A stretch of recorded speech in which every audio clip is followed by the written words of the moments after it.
Retrouvez le débat de Smart Impact avec Veolia.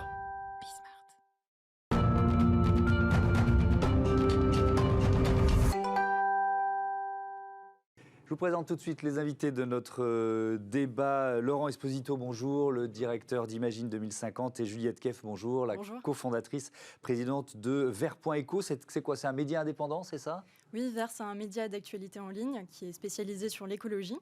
Donc tous les jours, on envoie un petit journal qui se lit en 7 minutes de lecture et qui raconte toute l'actualité du climat et du vivant. Donc on va parler des transports, du vivant, de la biodiversité. Et ça, en fait, c'est une véritable lecture du monde à travers l'écologie qu'on propose. Donc tous les jours, nos abonnés reçoivent dans leur boîte mail ce petit journal indépendant qui nous permet de tout savoir sur l'écologie. Ouais. Vous étiez experte auprès des comités d'entreprise, et cette expérience, j'imagine qu'elle vous sert aujourd'hui, notamment pour la partie formation, parce qu'il y a des formations que vous proposez également? Oui, tout à fait. En fait, on nous a demandé de plus en plus, en tant que journaliste, d'aller intervenir, d'animer des tables rondes, des conférences. Ouais. Et donc, on s'est progressivement posé la question d'aller vraiment apporter l'information là où on a besoin qu'elle soit, c'est-à-dire dans les entreprises, les collectivités, les associations. Donc aujourd'hui, on propose toute une gamme de formations, notamment vulgariser le rapport du GIEC, qui est un énorme opus qui consiste à un énorme opus scientifique qui raconte en fait toute l'actualité finalement du climat, ses origines bien sûr, tous les aspects scientifiques, tous ses impacts, la vulnérabilité aussi au changement climatique de nos sociétés, de l'économie, et puis également les solutions, c'est-à-dire les bonnes solutions et puis les mauvaises solutions, que ce soit en termes d'atténuation de nos gaz à effet de serre, mais aussi d'adaptation de nos sociétés dans leur ensemble et des entreprises aussi, puisque l'économie n'est pas séparée de la réalité biophysique de la Terre, et donc on a réellement besoin de raccorder les entreprises avec la réalité physique du changement climatique. Pour rappel, aujourd'hui, on est quand même sur une trajectoire d'augmentation de nos gaz à effet de serre, et donc on a véritablement besoin de les diminuer de toute urgence. On a besoin de les diminuer. Notre objectif en France, c'est moins 40% en 2030, et c'est la neutralité carbone en 2050. Autant vous dire qu'on n'y est pas du tout. On est sur une trajectoire d'augmentation des gaz à effet de serre, et donc on a besoin que les entreprises se tournent et changent et se tournent véritablement vers l'écologie, mais pas seulement le climat. On a besoin de plus de biodiversité, on a besoin que les entreprises s'engagent aussi pour conserver les ressources planétaires, donc l'eau, pour éviter les pollutions, bien entendu, au niveau de l'air, et sur un certain nombre de sujets. Donc l'entreprise aujourd'hui est un acteur central. On ne pourra pas faire la transition sans les entreprises. Et vous êtes à un endroit où on en est convaincu depuis plusieurs années. Laurent Esposito, c'est quoi Imagine 2050? Expliquez-moi. Alors, on œuvre un peu de la même manière que Juliette à transformer les entreprises, mais un type particulier d'organisation. On s'adresse aux industries culturelles avant tout. Ouais. On cherche à toucher au cœur et aussi directement au niveau du cerveau gauche de manière raisonnée, raisonnable, les leaders culturels, pour leur faire comprendre ces grands enjeux autour de la transition écologique. Les leaders culturels, quels sont-ils? Eh bien, ce sont des journalistes comme vous, comme Juliette, mais qui est déjà bien sensibilisée, je pense, on vient de le voir. Ce sont les artistes, ce sont les publicitaires, les communicants, les gens qui travaillent sur l'industrie du jeu vidéo, c'est le prochain invité sur ce plateau. Tous ces acteurs-là qui, finalement, par leur récit, quel que soit leur support de communication, vont transformer nos imaginaires. On souhaite les influencer afin qu'on ait des récits sur le devenir de notre société qui soient positifs, constructifs, et qu'on ne nous parle pas simplement d'un futur qui soit effondriste. C'est l'imaginaire au cinéma de mondes qui ne sont pas vraiment souhaitables, comme Mad Max, Blade Runner, ou des récits qui sont technosolutionnistes, où on pense que grâce aux ordinateurs, aux superquantiques, à l'intelligence artificielle, on va sauver le monde. Ça, on sait scientifiquement que c'est assez peu probable. Donc on veut réensemencer les imaginaires des créateurs culturels avec des récits qui soient plutôt autour de la sobriété, du respect du vivant et de la justice sociale. On en a parlé ici du rôle des médias. Vous formez des journalistes, des rédactions, par exemple? Oui, aujourd'hui, on accompagne, par exemple, je ne peux pas citer l'entreprise, mais c'est une grande entreprise qui compte plusieurs milliers de journalistes dans le monde. Et on a déployé un premier outil qui est la fresque du climat, un outil qui permet de sensibiliser, de faire comprendre les enjeux systémiques qu'il y a entre les activités humaines, notamment notre consommation d'énergie derrière tout ça, que ce soit les transports, l'alimentation, le bâtiment, l'industrie. Et ensuite, des effets qui sont potentiellement délétères, Juliette vient de le mentionner, sur l'habitabilité de la Terre. Vous avez dirigé, dirigé l'association de la Fraise du Climat. Vous y êtes toujours bénévole, c'est ça? Oui, c'est important d'être bénévole dans cette association. Aujourd'hui, c'est 200 000 bénévoles dans l'association la fresque du climat. Pardon, c'est 20 000. Il y a déjà un zéro de trop, mais c'est parce qu'il y a une exponentielle derrière qui est phénoménale. Donc 20 000 bénévoles à l'association de la fresque du climat et 400 000 personnes sensibilisées dans le monde. Le jeu, puisque c'est un jeu de cartes à la base, qui permet de comprendre ce qu'il y a dans les rapports du GIEC en 3 heures, de manière assez ludique, pédagogique, interactive. Le jeu est traduit déjà dans une trentaine de langues et présent dans une 50aine de pays. Juliette Keff, si on se place du côté d'une entreprise, c'est à eux qu'on s'adresse aujourd'hui.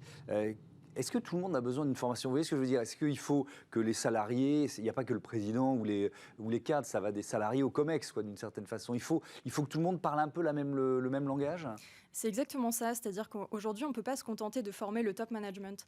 Moi, quand on me dit, effectivement, grand groupe de cosmétiques, on a formé tous les leaders de cette entreprise, je suis très contente. Mais en fait, pour qu'il y ait une véritable culture de transformation de l'entreprise, il faut que tous les salariés soient formés. Donc ça va effectivement de ceux qui produisent, bien sûr tous les personnels intermédiaires. Donc on a vraiment besoin de passer à une échelle de transformation qui demande à ce que tout le monde passe, en fait, que ça fasse partie à la fois des formations initiales de tous les étudiants, de tous les lycéens en France, mais aussi qu'au niveau de la formation continue, de ce qui est proposé aux salariés dans le cadre de leur droit à la formation, il y ait des formations sur les limites planétaires, la transformation des entreprises, le dialogue environnemental. Vous l'avez rappelé, moi je viens effectivement du monde des comités d'entreprise. Aujourd'hui, je pense qu'il est fondamental de réconcilier les directions et les salariés autour de la question de l'écologie et du climat. Et ça, on va pouvoir le faire en formant justement à tous ces nouveaux droits qui ont été acquis via la loi climat et résilience. Aujourd'hui, le comité d'entreprise est consulté sur les questions environnementales également, dans le cadre de ces consultations, donc sur la stratégie de l'entreprise, sur la politique sociale et sur les finances de l'entreprise. Donc on a véritablement des droits pour les salariés, autant que tout le monde s'en serve et que tout le monde puisse aller vers la formation. Est-ce que ça veut souvent dire qu'il faut changer de modèle économique de l'entreprise? Est-ce qu'au cours de la formation, il y a cette prise de conscience qui apparaît? Alors je crois qu'il y a une prise de conscience à plusieurs niveaux. Il y a une prise de conscience déjà au niveau individuel. C'est-à-dire que quand on forme, il faut bien rappeler qu'il y a quand même un phénomène aujourd'hui d'éco-anxiété. C'est l'angoisse qu'on peut ressentir face à des phénomènes de changement climatique, d'effondrement de la biodiversité. Et ça concerne les jeunes et pas que. Il y a beaucoup de gens aujourd'hui dans les entreprises qui souffrent d'éco-anxiété. Et donc, pour remédier à ce problème et à ces angoisses, former, dire que c'est possible d'agir, donner clairement des outils, faire de la pédagogie, outiller et donner des leviers de transformation, ça permet à tout le monde de moins souffrir de ça. Donc, il y a déjà des transformations au niveau individuel.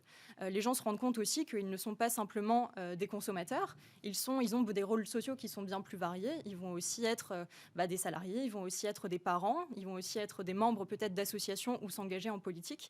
Donc ça remet en fait des clés d'action qui sont larges et multiples.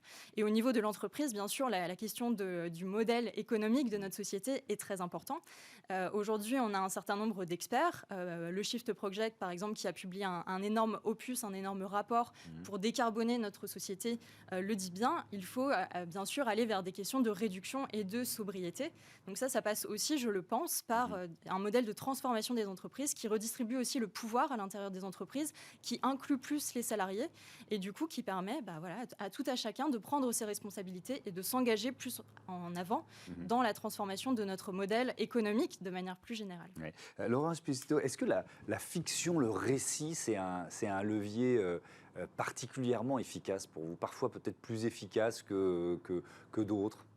Oui, c'en est un, puisque quand on voit aujourd'hui l'influence de l'industrie hollywoodienne sur nos imaginaires, il faut savoir qu'au sortir de la Deuxième Guerre mondiale, dans les accords Bloomberg entre les pays européens et les États-Unis, ce qui a été demandé par les États-Unis en contrepartie du plan Marshall, c'est que Hollywood, toutes ces fictions qui nous abreuvent depuis 70 ans maintenant, ait accès à toutes les salles de cinéma. Et c'est comme ça que s'est construit finalement l'imaginaire des 30 Glorieuses, avec un idéal de consommation, de super-consommation, qui est prédateur derrière en termes environnementaux, avec chacun son pavillon de banlieue, sa voiture, sa machine à laver. Alors certes, c'est important en termes de confort et en termes de justice sociale, bien évidemment, ça apporte des bénéfices à la société, mais globalement, on sait que c'est un modèle qui est délétère et qui n'est pas soutenable. Donc comment est-ce qu'on peut aujourd'hui essayer de mettre en place un contre-modèle autour de la sobriété, comme je disais tout à l'heure, qui soit vertueux, où on respecte plus les écosystèmes, qu'on soit un petit peu moins prédateur, moins gourmand, et pour autant tout aussi heureux, avoir moins de biens, plus de liens. Et ça passe par quoi? Par ce qu'on appelle, nous, la pédagogie clandestine. C'est un terme qui vient de l'ADEME et qu'on aime beaucoup chez Imagine 2050. C'est comment, dans les fictions, par exemple, donc les séries télé, le cinéma, par des petits éléments qui sont pas forcément perceptibles au premier regard, on va transformer la vision de certaines normes sociales. Par exemple, le moment de détente dans les films ou les séries, souvent c'est le barbecue. Là, ça va être la saison. Eh bien, pourquoi pas un barbecue végétalisé et pas carné, tout simplement. Avoir un super-héros, une super-héroïne qui ne se déplace pas en avion, mais en train ou à vélo en ville, ça, c'est des normes sociales aussi qui peuvent changer à la marge et qui vont avoir de l'impact sur les consciences. Mais est-ce que quand on est dans une urgence, qui est l'urgence rappelée par les scientifiques du GIEC, qui dit qu'il faut vraiment agir très vite, on a 3 ans pour agir, est-ce que ça marche? Vous voyez ce que je veux dire? Est-ce que le soft power, il est adapté à cette urgence? Je pense qu'il faut utiliser tous les leviers. Aujourd'hui, on n'a plus le choix, en fait. Il y a les leviers qu'a mentionné Juliette dans les entreprises. Il y a des leviers aussi citoyens de mobilisation. Parce qu'en fait, il ne faut pas oublier que le citoyen, il a 2 cartes pour faire bouger le monde. Il a une carte d'électeur et il y a une carte bancaire. Et avec ces 2 cartes-là, déjà, on a des leviers pour éviter le triangle de l'inaction entre l'État, les pouvoirs publics, les entreprises et les citoyens qui disent « moi, je ne bouge pas tant que les autres ne font rien ». Donc ça, c'est possible, et les récits sont une partie de la réponse. Et sur le court terme, si on ne doit pas attendre 3 ans qu'émergent des films, parce que c'est à peu près le temps de production d'un film, il y a l'information, les journalistes, la publicité au quotidien. On est abreuvé par des milliers de messages publicitaires tous les jours. Si on les transforme avec, bien sûr, la coopération des entreprises, on a les possibilités probablement de changer les normes sociales. Merci beaucoup, merci à tous les deux d'être venus nous présenter ce rôle énorme, important, essentiel de la formation dans le cadre de cette transformation, transition écologique. Merci à tous les deux encore une fois. Merci. On passe à Smart Ideas, vous l'avez évoqué, un hébergeur écologique pour les serveurs de jeux vidéo.